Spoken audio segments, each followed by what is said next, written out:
Menurut saya pribadi atau ya pertanyaan saya ya, kenapa sih orang kita itu kalau milih pemimpin tuh pasti, bukan pasti sih, kebanyakan dari amplopnya ya kan. Terus yang terjadi kemarin itu karena gimmicknya gitu. Kenapa orang-orang itu tidak melihat dari visi misinya yang jelas ya kan? Sekarang kita bandingin deh, ada orang yang punya visi misi ngasih makan rakyat ya kan? Dengan orang yang atau siapapun lah, orang yang ngasih visi misi memberikan pendidikan yang gratis gitu kan. Kalau orang yang satu ngasih visi misi ngasih makan orang bagus, tapi kan nggak semuanya orang perlu dikasih makan juga gitu kan.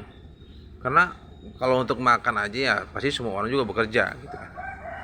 Tapi kalau pendidikan gratis sampai ke perguruan tinggi kan nggak semua semua orang bisa gitu kan.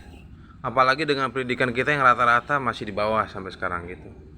Banyak orang yang masih kadang-kadang masih SD sudah selesai nggak mau ke sekolah lagi gitu kan ya, karena tidak adanya dorongan dari ya pemerintah gitu untuk memberikan pendidikan sampai pendidikan tinggi sampai gratis semuanya ya, bukan beberapa orang, memang sekarang sudah ada sih tapi nggak semuanya gitu.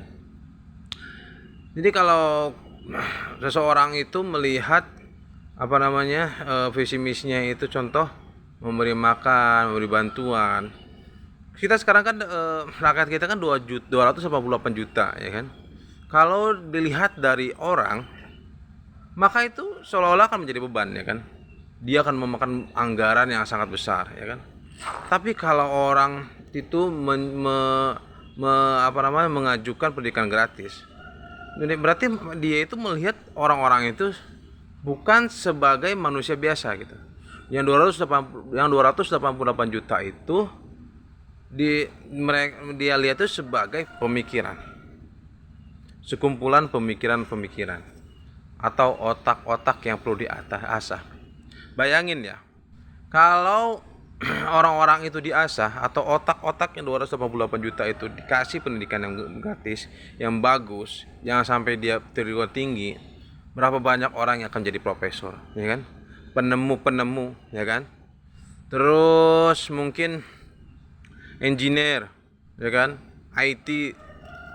Jadi walaupun kelihatannya itu mustahil atau mahal, tapi efeknya akan nendang banget kepada negara, ya kan?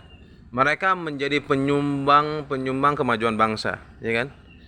Kalau mereka orang-orang kita atau rakyat kita dilihatnya sebagai kumpulan, iya, otak atau kumpulan pemikiran 288 juta itu dianggap sebagai pemikiran, bukan sebagai orang atau sebagai rakyat biasa yang perlu dikasih makan atau perlu dikasih bantuan.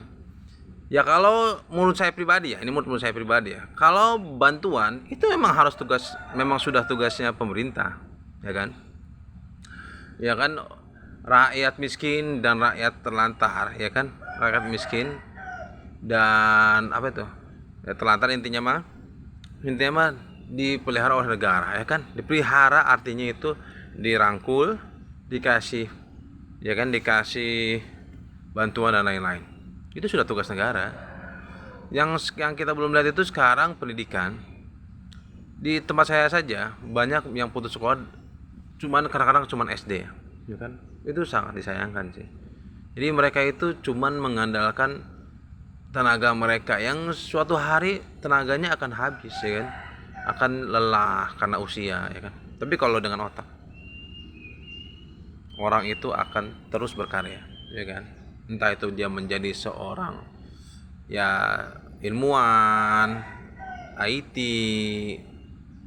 elektrikal atau dokter, guru, dia akan menyebarkan terus banyak ilmu, ya kan? Kalau dia terdidik dengan baik, kayak gitu. Jadi intinya ya kalau bisa ke depan kita semua sebagai rakyat Indonesia memilih seseorang itu berdasarkan visi misi, terutama untuk saya pribadi, ya untuk kita semua terutama harusnya yang berdasarkan pendidikan.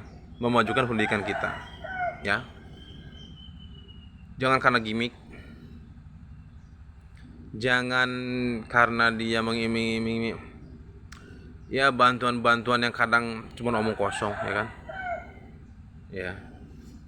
Jadi semuanya, ya, kalau mau ambil amplopnya ambil aja, tapi jangan pilih orangnya, oke? Ya.